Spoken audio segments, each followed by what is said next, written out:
This time of year, it's really not that uncommon to see large daily temperature swings, and today was certainly no exception. Strong radiational cooling conditions dropped the temperature to 38 degrees early this morning at Salisbury at 7 a.m.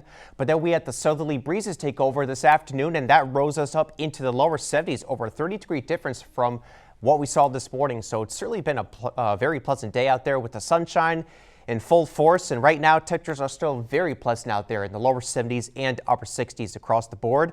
Lots of sunshine, but you can see looking off to the west and northwest on our moist-roofing and siding Skycam looking live over Rehoboth Beach, showing those clouds coming in association with the approaching cold front.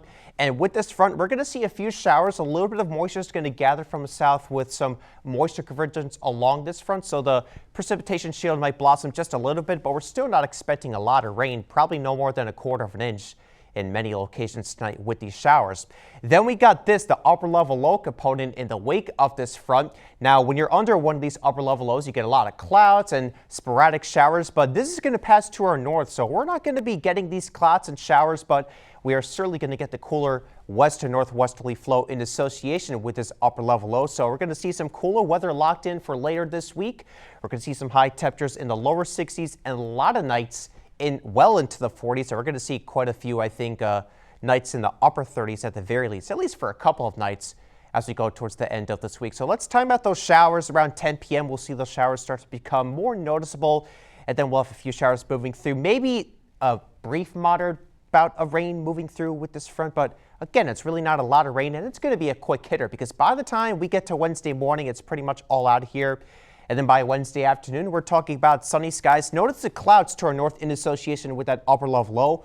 We're going to be on the sunny side of things. So mid 60s, a little bit cooler, and then we're going to get gradually cooler from here on out as we go forward after Wednesday. So here's the wind gust map for Wednesday.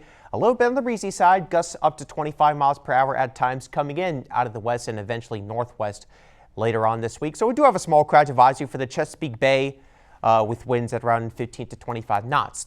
Now, Tropical Storm Melissa has formed, and it's going to be a very slow mover. I mean, we're talking about not much deviation through the next few days into the weekend. Now, there's some question whether it goes into the open Atlantic, take a north-northwest turn, or if it slowly meanders further towards the west. Either way, the islands like Dominican Republic, Haiti, and even part of Cuba are going to have to keep a close eye on this because we could see some significant flooding due to the slow nature of that tropical system. 52 to 57 for tonight with passing showers, then for tomorrow 63 to 68 with an abundance of sunshine. It's pretty much smooth sailing from here. Might see a few more clouds into the mix by this weekend, but it's looking dry and then partial sunshine for the beginning of next week.